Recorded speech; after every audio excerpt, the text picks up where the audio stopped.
Encre d'histoire, Plume et Voix, Alban de Maigret.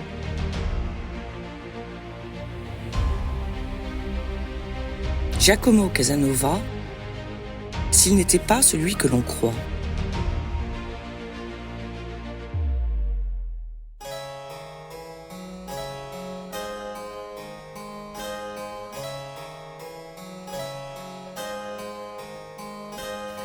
À la pointe du jour du 26 juillet 1755, Messer Grandet entra dans ma chambre.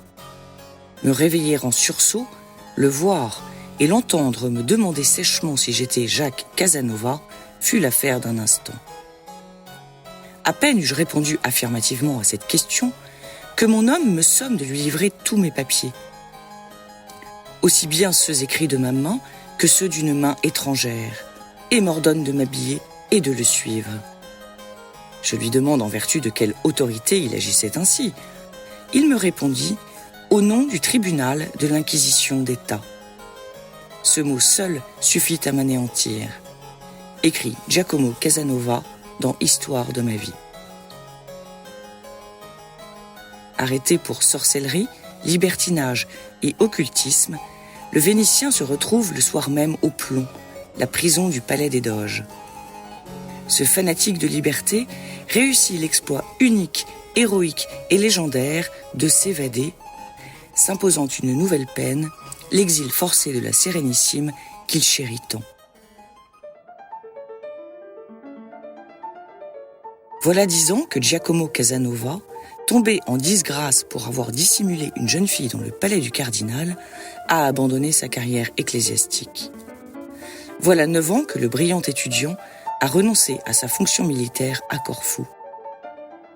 Voilà autant d'années que ce fils de comédien de Venise, devenu violoniste, a sauvé le sénateur Matteo Bragadin d'une apoplexie, jouissant ainsi de la protection et la fortune du patricien au palais Bragadin-Caraba. De quoi alimenter les intrigues tumultueuses de cet incorrigible galant. Si notre homme a effectué plusieurs voyages en Europe et s'est déjà initié aux voluptés parisiennes, il revient à Paris, mais cette fois introduit. Le cardinal de Bernis, notamment, ancien camarade de dévergondage à Venise, proche de la Pompadour et devenu ministre d'État, lui ouvre les portes des salons. La cour de Louis XV se régale du récit théâtral de son évasion des plombs, dans lequel le cavaleur en cavale met toute sa pétulance, son esprit, son intelligence et son érudition. Casanova ébloui, Casanova séduit. Sans le sou, ses conquêtes féminines lui permettent de survivre dans la capitale des plaisirs, qu'il surnomme la ville où l'imposture a toujours fait fortune. On le fait passer pour un magicien prodigieux auprès de la marquise d'Urfé, toqué de cabale et d'ésotérisme.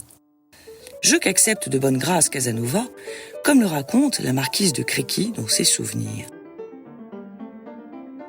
Elle a fini par tomber dans les mains d'un autre imposteur italien, nommé Casanova, lequel avait la délicatesse de ne jamais lui demander d'argent, mais seulement de riches pierreries pour en former des constellations.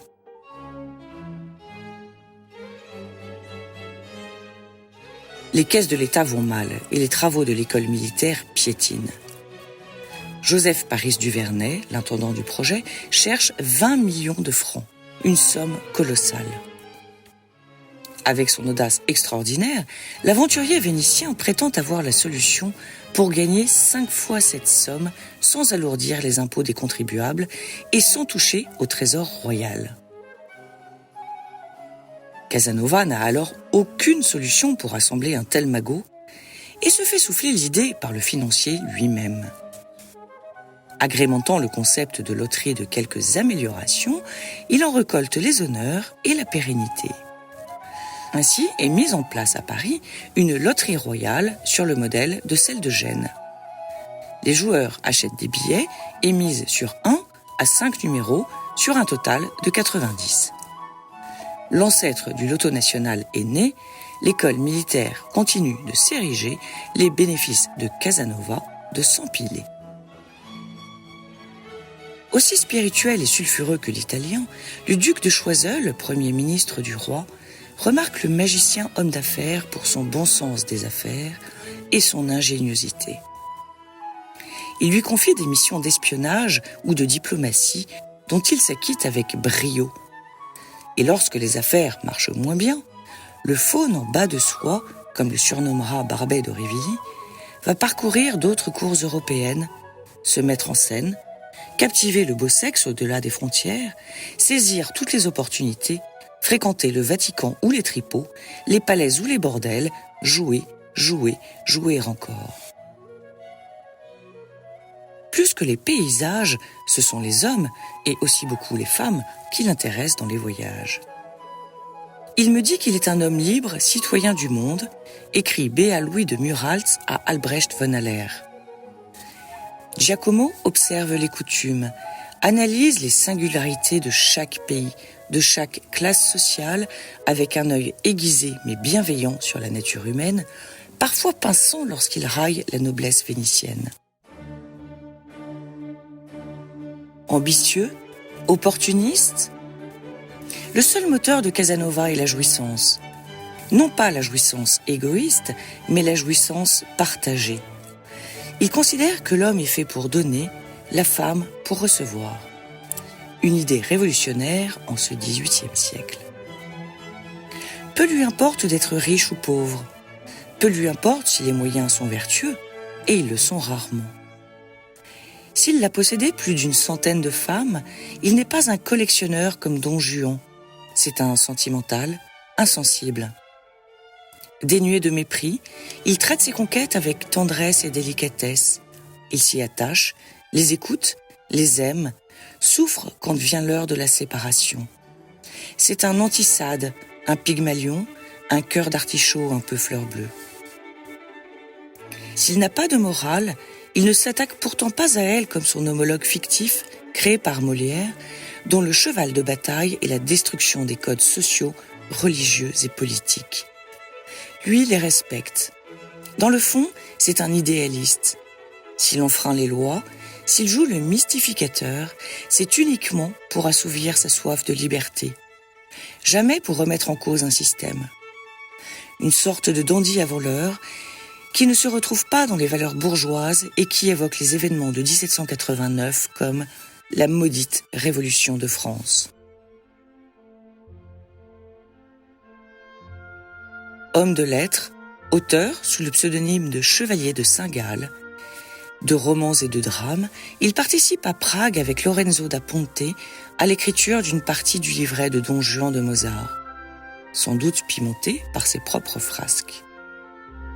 Après un retour de quelques années dans la cité des Doges, qu'il est à nouveau contraint de quitter, et quelques autres voyages, Casanova se retire en 1789 en Bohême, où il devient le bibliothécaire du comte Waldstein. Déjà âgé et fatigué par ses longs périples aventureux, voyant la fin de sa vie approcher, Aventuros, comme l'appelait son ami le prince de Ligne, décide de broyer de l'encre pour ne pas broyer du noir, et entreprend la rédaction de Histoire de ma vie. La BNF achète en 2010 le manuscrit pour plus de 7 millions d'euros, ce qui en fait l'un des plus chers au monde. Une telle somme pour l'autobiographie du séducteur de pas moins de 142 femmes, est-ce bien raisonnable ?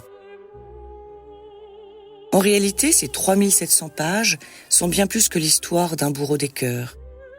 Écrite dans la langue qu'il aimait parler, celle de Molière, agrémentée d'italianismes qui la rendent plus chantante, comme lui-même le justifie, la langue française est la sœur bien-aimée de la mienne.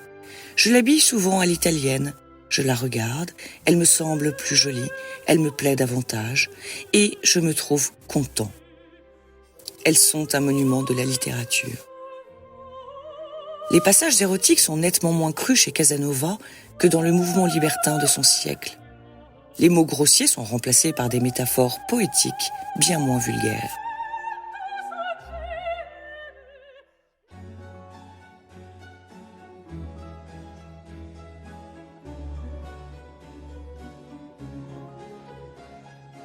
D'un côté, le récit est un témoignage unique des coutumes européennes d'une époque, comme le rappelle Blaise Cendrars dans Prodomo. Je considère les mémoires de Casanova comme la véritable encyclopédie du XVIIIe siècle. De l'autre, il vient affranchir Casanova du mythe que l'inconscient collectif lui est attaché, celui d'un tombeur sempiternel qui s'adonne sans scrupule à la luxure, y compris dans le viol et l'inceste. Tous les spécialistes du personnage s'accordent à dire qu'Histoire de ma vie dévoile au contraire un grand écrivain et un homme fragile, bien loin du dominateur, se moquant de lui-même, soucieux de prouver l'égalité des sexes et de donner aux femmes la place dont le siècle les prive, sans mentir sur son absence de moralité, mais cherchant à séduire encore et toujours par une plume captivante, affriolante presque.